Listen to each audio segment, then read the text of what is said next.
네, 안녕하세요. 안지아입니다. 다이어트 굉장히 많이들 하고 계시죠? 근데 어떤 방법으로 하시고 계세요? 사람이 살찌는 원인이 다 똑같을까요? 그렇지 않습니다. 사실 요즘 퍼스널라이즈드 메디슨, 맞춤의학 이런 게 이제 미래의학의 추세인데 비만도 다이어트도 맞춤의학으로 해결하셔야겠습니다. 오늘 여기에 대해서 1편 알려드리겠습니다. 꽃피는 발판으로 얼씨구 좋지.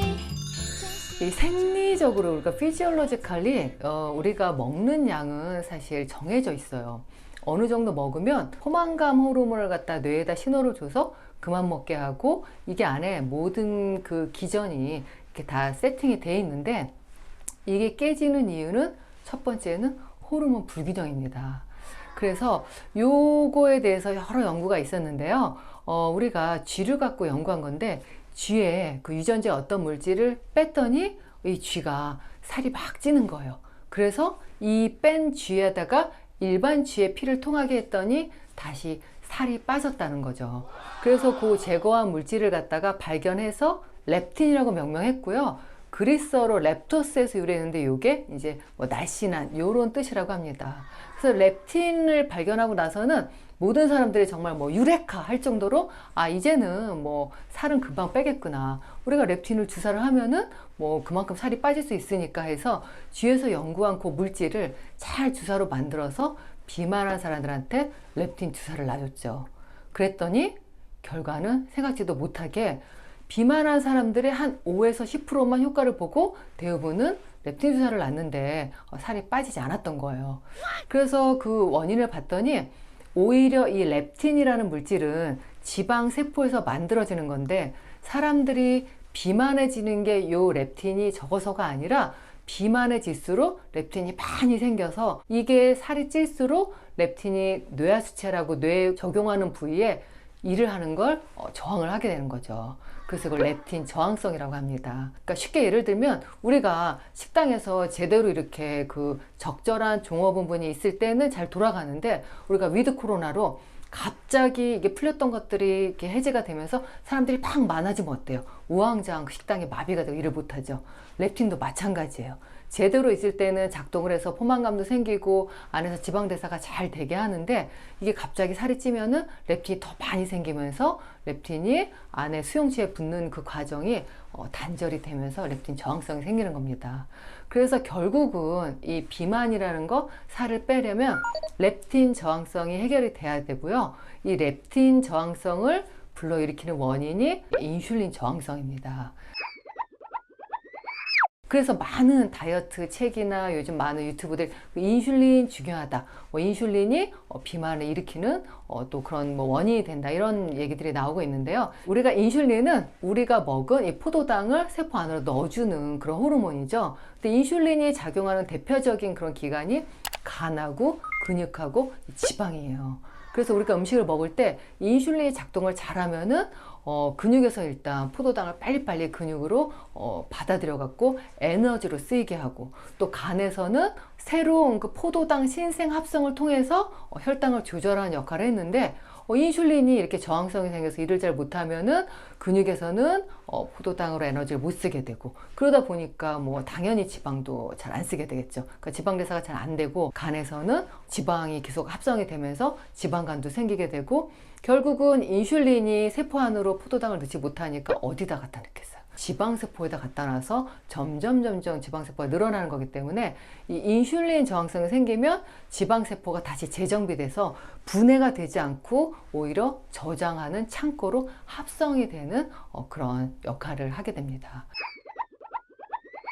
그래서 우리가 이 렙틴 저항성은 곧 인슐린 저항성이 있다는 말이고 인슐린 저항성을 해결해야 되는데요.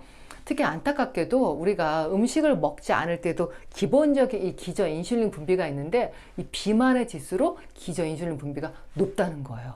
그래서 우리가 음식을 뭐 안 먹다가 폭식을 해도 인슐린 스파이크가 생기고 또 음식을 꾸준하게 너무 탄수화물 위주, 정제당 위주로 먹다 보면 인슐린 저항성이 생겨서 결국 렙틴 저항성이 생기고 포만감을 못 느끼면서 나도 모르게 식욕이 늘어나는 거죠.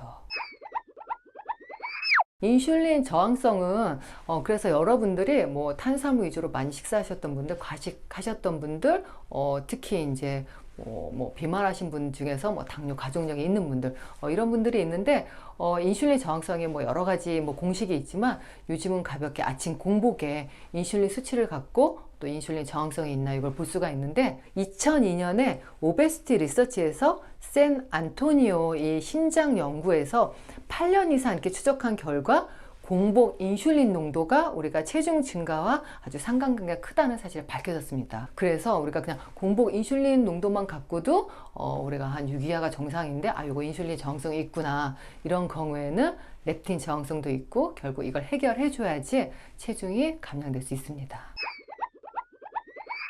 그리고 여기에 또 하나 스트레스 호르몬 코티졸이 있는데요. 우리가 이 코티졸 호르몬은 여러분들께 느끼실 거예요. 원장님 저는 요즘 이렇게 스트레스 받으니까 음식을 옛날처럼 이렇게 자제가 안 되고 나도 모르게 단팥빵을 막 5개씩 먹게 되고 아이스크림 먹어도 이전에는 뭐 조금만 먹었는데 바닥에 보일 때까지 계속 큰 걸 다 먹게 되고 이래서 제가 왜 이럴까요? 제가 정말 정신과를 가서 상의를 해야 될까요? 이럴 정도로 이 식욕이 조절이 안 된다고 하는데요.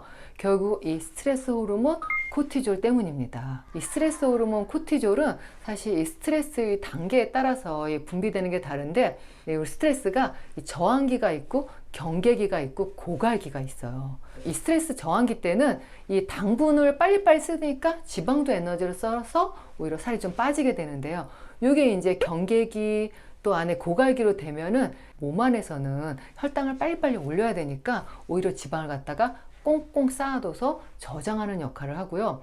마지막에 고갈기가 되면 이 스트레스 호르몬 코티졸도 낮아지고 또 이 코티졸을 조절하는 DHT 호르몬도 낮아져서 무기력하고 의욕도 없고 심지어는 손발도 잘 붓고 또 여기에다 관절도 여기저기 아프고 스트레스가 좀 높으신 분들은 밤에까지도 코티졸이 높다 보니까 불면증이 되고 또 잠을 못 자고 불면증이 되면 결국은 그 다음날 배가 막 고프게 하는 그렐린 호르몬이 더 왕성해지고 식욕을 조절하는 또 이 렙틴 호르몬은 떨어지기 때문에 코티졸 호르몬이 많아져서 결국 여러 가지 그런 정말 비전형적인 증상들이 생깁니다.